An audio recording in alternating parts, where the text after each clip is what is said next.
This is the Politics of Everything, and I'm your host, Amber Daines. Welcome to the podcast where we want to discuss the politics of everything, from money to motherhood, nutrition to narcissism, startups to secularism, the environment to equality, and much more. Our guests are experts in their field or topic of choice, even if you've not yet heard their name. This is a bipartisan podcast, so while we love exploring varied views and get a buzz from a healthy debate, by no means is this a one-sided forum for any one political view. So please listen up and enjoy the politics of everything. This is the Politics of Everything, and I'm your host, Amber Daines. Our guest today is Ruth Dearing, peaceful digital parenting expert, #1 international best-selling author of How to Keep Your Children Safe Online and Put an End to Internet Addiction, a topic which we all need to get to grips with as modern parents. Ruth is a public speaker, a black belt in karate, and a mother of two. She's really passionate about helping parents keep their children safe, healthy, and balanced online. And she joins us today to discuss the notion of the politics of peaceful digital parenting. Welcome, Ruth. Hey, Amber. Thanks so much for having me. Absolute pleasure. Well, let's dive in. What is peaceful digital parenting? To me, it sounds like an oxymoron. Yeah, that's a good question. So to break it down, digital parenting is just parenting in the digital age. So parenting in terms of how your children use technology. Peaceful digital parenting is helping your children use technology in a way that they can gain the benefits from it without suffering from the pitfalls. Because you find that the pitfalls of technology generally create a not very peaceful life, not very peaceful home. Absolutely. Look, my children are young. They're only 4 and 8, but they even so, they know how to swipe on iPads and, virtually buy things online. So, I mean, what's the norm for children these days in terms of screen time? I know years ago, it was sort of like 1 hour a day would be enough, but realistically, how is that even possible with, I guess, programming at school and everything being so digital? I mean, do these standards need to still stay so strict? I think the standards are important. The standards and the norm are two very different things. So what's recommended, for kids under 2 years old or nothing, recommended is zero technology. But the recommendations is not what's happening. So there would be very, very few kids that I would be aware of that actually stick to those minimums. I think in most households, the actual usage is far higher than it should be. But different children are different as well. And some children can handle more than others.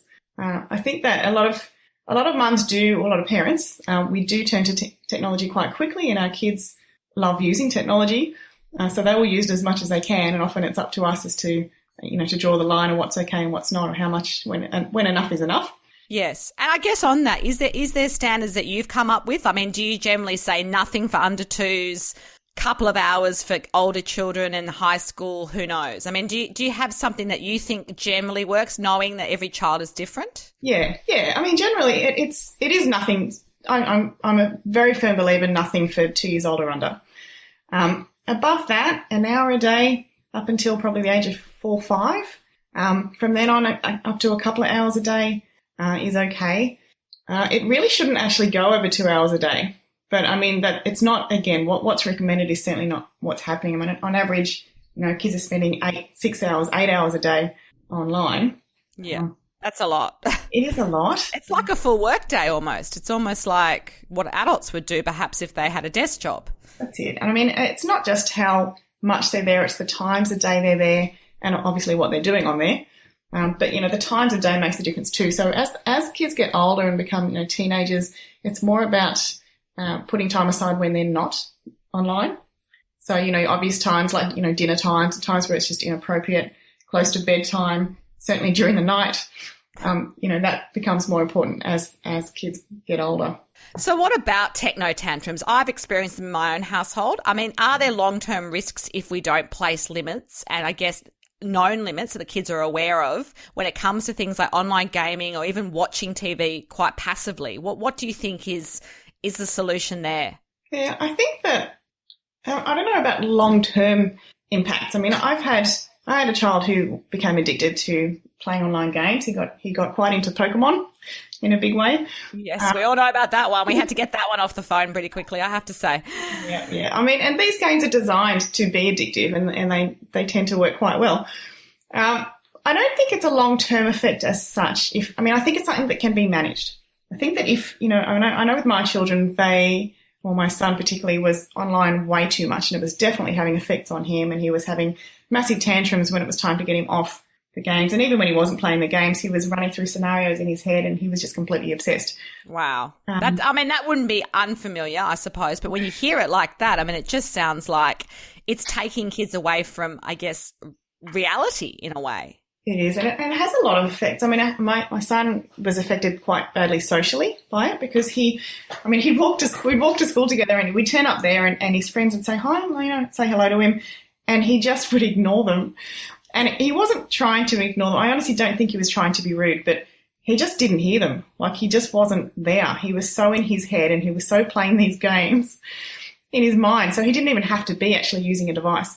Wow, yeah. That's incredible. And I guess on that, I know you say you're not really aware of long-term risks. I have read that, a couple of studies have shown that there is signs that the generations of people online, and probably more the teenage age, that the frontal lobe is actually shrinking, and they don't really have a lot of capacity for, I guess, concentration, and, that short-termism, I guess, is the risk. Yeah, I think there are actually. I probably didn't answer that very well. There are long-term risks, but what I'm saying is that I think that they can be stopped. Like, I think that if someone is on their devices too much, I think that if you stop them using their devices so much, then you can minimise those risks.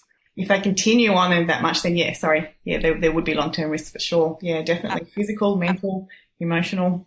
Yeah, and I guess the social, which you touched on as well, which is a big one. So in your own experience, you have touched on perhaps the experience with your son about navigating parenting, or guiding parents in a digitally obsessed world.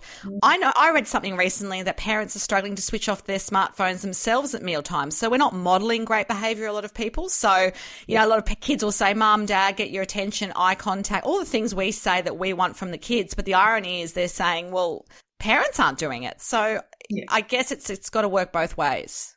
Absolutely. And I think parents have so much more control than they realise, and so much more. Kids mimic their parents.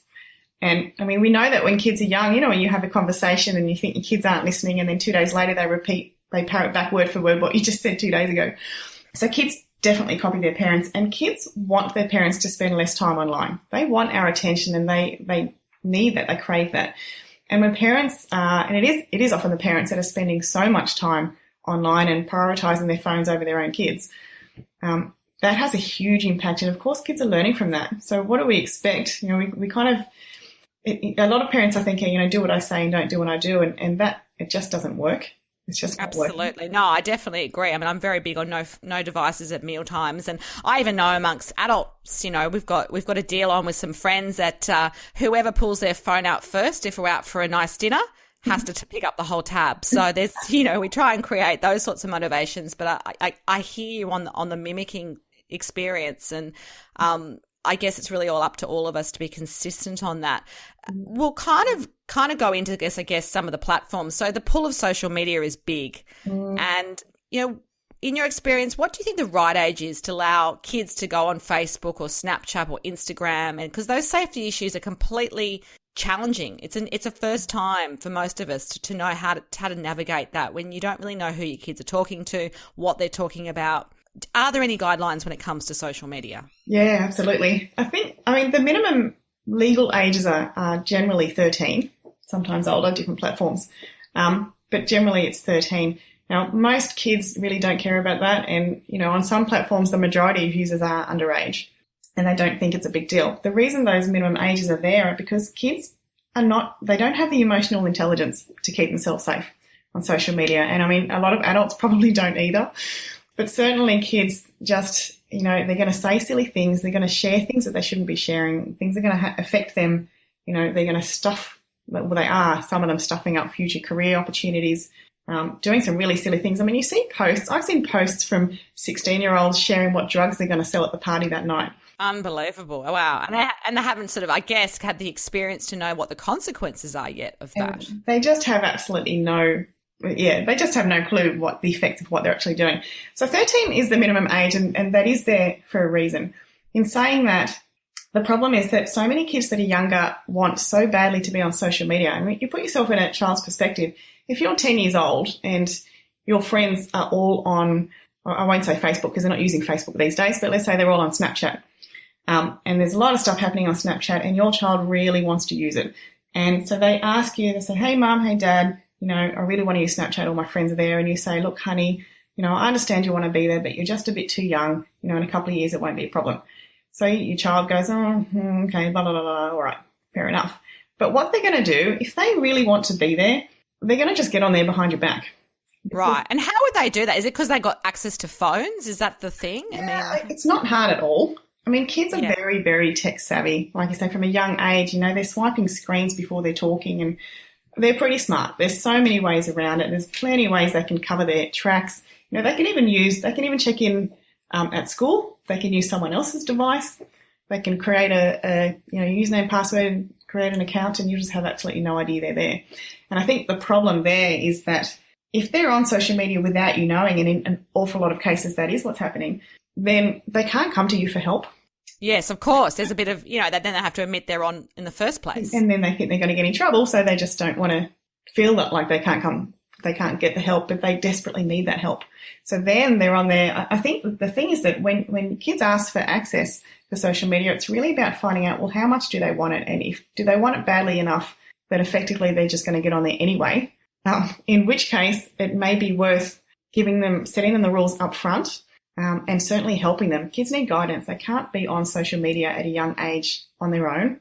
No, of course not. Of course not. And I guess that comes down to access. And I think these days most people have more than one computer. So you might, traditionally you might have had one computer that's, in the living area or in the study that all the family's using. But lots of kids have laptops for school now with internet access. And I've seen, 8 or 9-year-olds with phones at school. So it's interesting. I think the access point might be something which we're giving to them, but we're not sort of educating them with it. And I suppose I'm looking for some ideas on, is it about parents? Is it about teachers? Is it about communities? How can we really keep up with what is really a fast changing system? Yeah, I mean, it's about everyone. It's a team effort, certainly parents, teachers, kids, all working together. I think, I believe it comes down to communication and education. And certainly parents need to understand that there is a lot involved in keeping our kids safe, and it is changing so fast. So there's a lot that they need to know. And I think, if you're going to allow your kids to use these devices, which they generally are, then giving them the tools they need to be safe is a part of that. Yes. And, it shouldn't really be viewed as a separate thing. People say, I can't afford, or I don't have the money to pay for other stuff. If you've got the money to pay for the devices, then you have the money. You have the responsibility that goes with that to keep your kids safe and teach them how to use them. No, I totally agree. And do you think, in terms of a practical level, are there any, obviously there's your book, which is a great resource, but are there other sort of practical programs that maybe involve both the students or the kids and parents so that it's a conversation that can be started? Because I think sometimes it's a tense conversation. Kids see it as you're taking away my social life or my freedom. So that often, if it comes from a parent, I think can shut down that conversation, and that's where they might secretly go off and do things. There are some really great resources out there. I've actually created one myself because I think there was a gap. I find, I read so many articles, and at the end of the article, they always say it's really up to parents to keep their kids safe, but they don't tell parents how, and it's not an easy thing to do. So I've actually created a course based around that. I actually have it's a 10-week online training course, and it guides parents step by step. It breaks it all down into bite-sized chunks that are very easy to understand about all the aspects of how to keep kids safe online. So we cover things like privacy and like monitoring what they're doing and how to do that effectively, because we understand kids are so tech savvy. If you try and spy on them behind their back, they'll just find a way around it effectively. Absolutely. No, I agree. That's fantastic. And I guess, it's about just actually taking more control as well. I think sometimes as parents, a lot of modern parents are clearly pressured, time poor, And there's always an argument I've heard from parents as a sort of excuse that, well, all their future careers are going to be on tech. Why wait? So I think, it sounds like we need to step back a little bit. So in your mind, is it about less screen time or just being more engaged in how they use it? You definitely have to become more involved in what they're doing, and have a lot more understanding of what's happening. And this, I know in my experience with my son and Pokemon, when he was into Pokemon in a huge way, everything he talked about was Pokemon. And for those listening who know what Pokemon is, it's actually quite complex. There's a lot of different characters and they it's like a different language. I know. I sort of struggle to keep up with it all. It's crazy different language. And while my son was speaking what I call Pokemon language and I was speaking an English language, we weren't talking the same language. And so what was happening was I at that point in time really wasn't interested. I couldn't care less about Pokemon. And that was pretty obvious to my son. So he interpreted that as, well, I don't care about this thing that is the most important thing in his world. So that kind of came across as then, well, I don't really care about what he's doing and I not really that fussed about him is the way he was interpreting it.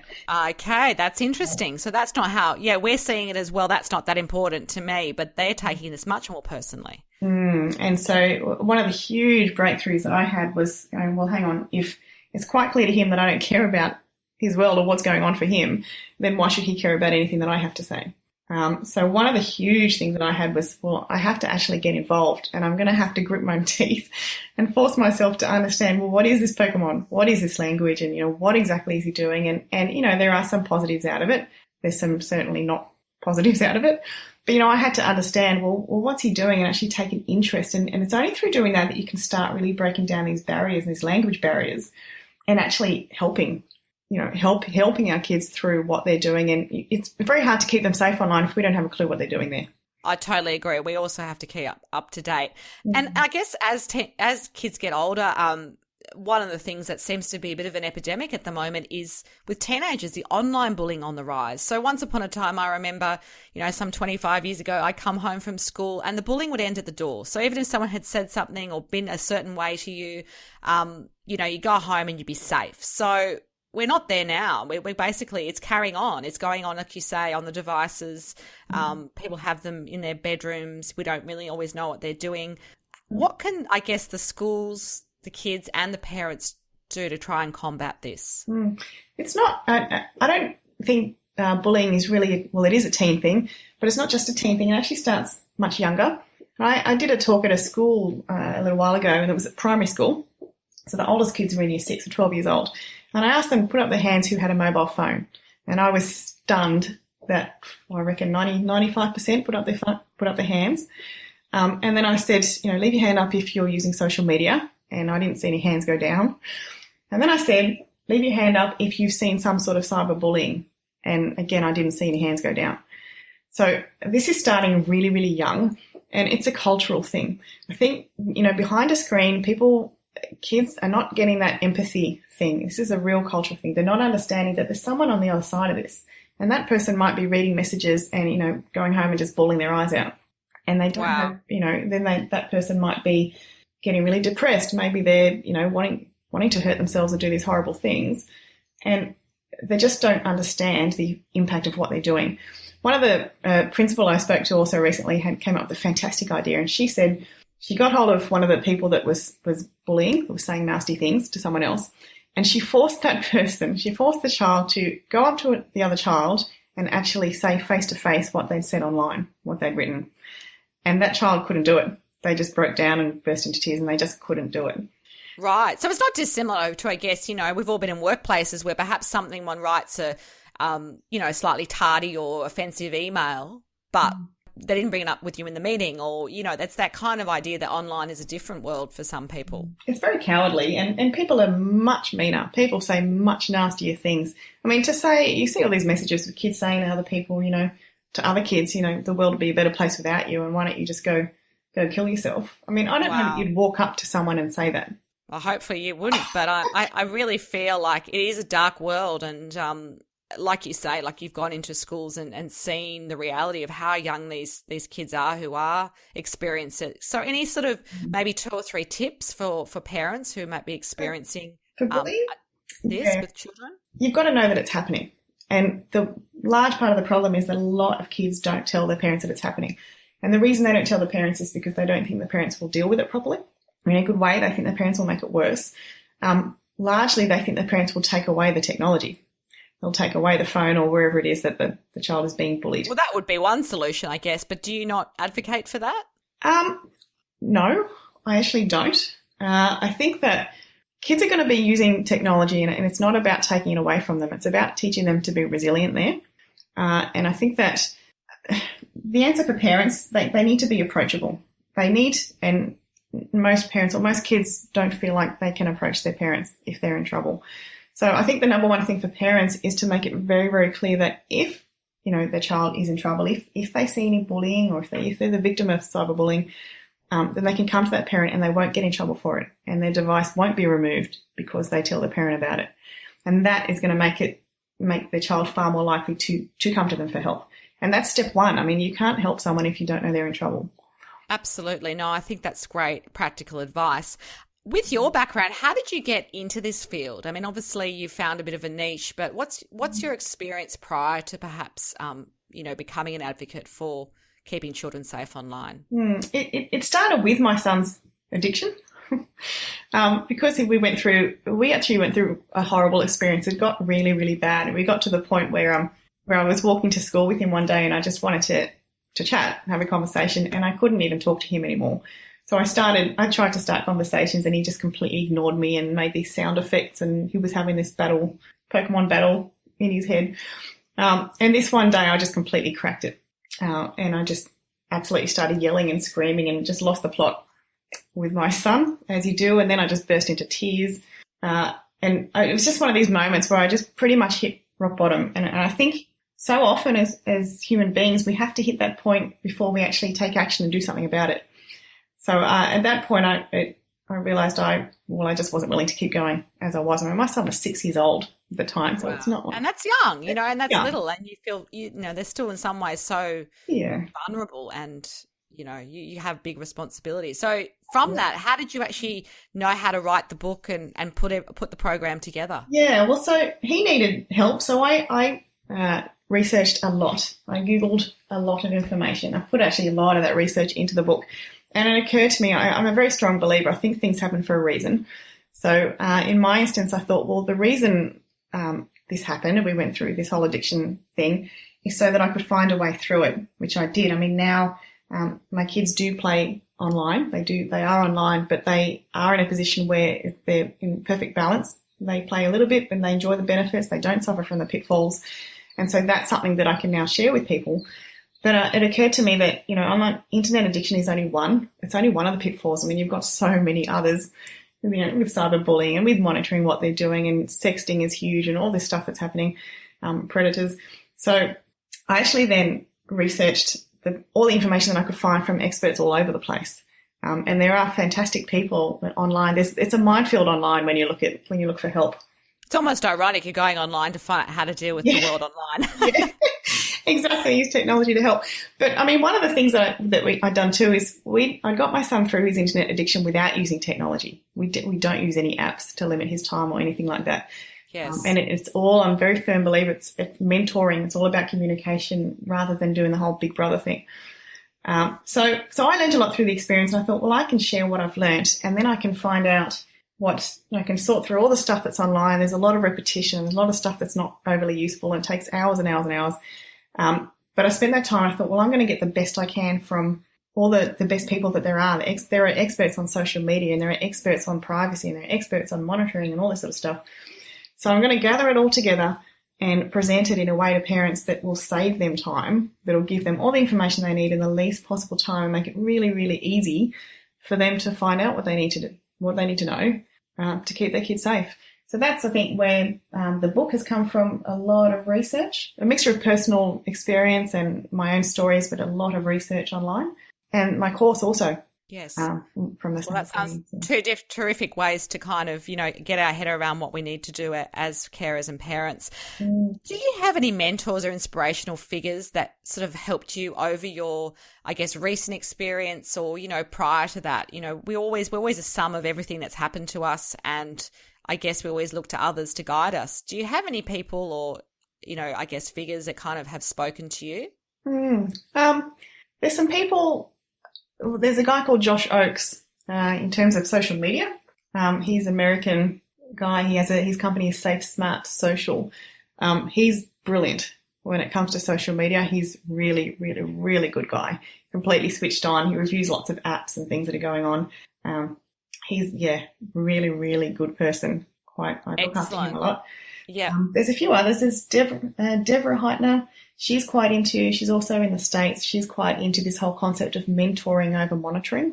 That's interesting. I like that idea. That sounds like something where you're almost working more in partnership with your children rather than, like you say, kind of being the big brother that comes in and takes it all away and, closes down the conversation, I suppose. I think that's you hit on a huge key there, because it is partnership. It's not, and we get into this us and them mentality with our kids. And I know, we do it a lot with monitoring software. It's a typical thing where we go us and them. Well, I'm going to put this on there so you can't see this. And then the child goes, well, I'm going to get around that because it's probably generally not that hard to do. And so then mum and dad go, well, I'm going to find some other way. And we sort of start fighting with our kids, and we don't realise we're on the same side. We've got the same goal. We want our kids to be safe. Our kids probably want to be safe and happy. So why are we fighting each other? We need to be – it's a partnership. It's a partnership between parents and kids and teachers. All working together. Of course, we can get a better result than not. That's some very positive advice there. To wrap up, it'd be great just to close off by sharing, I guess, kind of a final takeout or manifesto about just some steps, some practical tips for, carers and parents listening today, or even the kids that might be with them, about what are the politics of peaceful digital parenting really all about? Oh, that's a big question. I guess just some. If you're going to give people sort of top, 3 or 4 things that they could be doing today to get this, as a partnership, to get this where it needs to be, so that kids are safe and kids are happy and families are happy too. I think definitely communicating, definitely having quality time. I think a lot of parents we are really busy and we don't spend enough quality time with our kids. And when you start spending one-on-one quality time with them, then you start hearing about things that are going on. And I think that's a key. I mean, I certainly prioritise that. And if you can just, it doesn't even have to be that long. It might be 10, 15 minutes where you just chat to your child, you're one-on-one with them and you give them 100% undivided attention. Because normally when, our kids are talking and we're sort of like, blah, blah, blah, or we're cooking dinner or we're doing the washing or we're doing something else at the same time. But when you actually fully listen to your child, it'd be amazing how much you find out. And just from listening, you can learn a lot about what's going on. You can start raising these conversations. You can have dinner time is a great time to raise conversations. Often we'll say, we're at the dinner table, certainly no phones around, but we'll say, let's talk about, good thing and bad thing and funny thing that happened in your day today. Yes, and just having conversations. I guess the conversations even about things other than technology exactly help. It's just opening up the lines of communication as much as humanly possible and having these conversations regularly. I mean, I think too, parents probably, we stop short a bit. Like a lot of parents, we say to our kids, for example, don't talk to strangers online. And then we think, well, our kids are responsible and I've told them not to talk to strangers online, so they won't. And I think we don't understand, well, that's not quite going far enough. I mean, from your child's perspective, they might say, well, this person isn't a stranger because I've spoken to them a few times online now, so now I know who they are. Yes, yeah, exactly. There's a piece of education there as well, and they're still kids, aren't they? At the end of the day, a lot of education, a lot of communication. I think definitely they're the two key words to keep kids safe, without a doubt. Well, thank you so much, Ruth. That's been an amazing half-hour journey into what peaceful digital parenting can be. If you are interested to connect with Ruth, I'll have some details of her website on my show notes. But you've been listening to The Politics of Everything. And until next time, keep safe, keep well. Thanks for listening today. If you've enjoyed The Politics of Everything, we thrive on feedback. So please add a short review and share the podcast with your network and your friends and family. I'm also always on the hunt for fabulous new guests, so if you've got a view to share and an idea how to get our listeners excited, please email me at amber@bespokecoms, that's BESPOKECOMMS.com.au, and we'll be sure to get back to you. Until next time.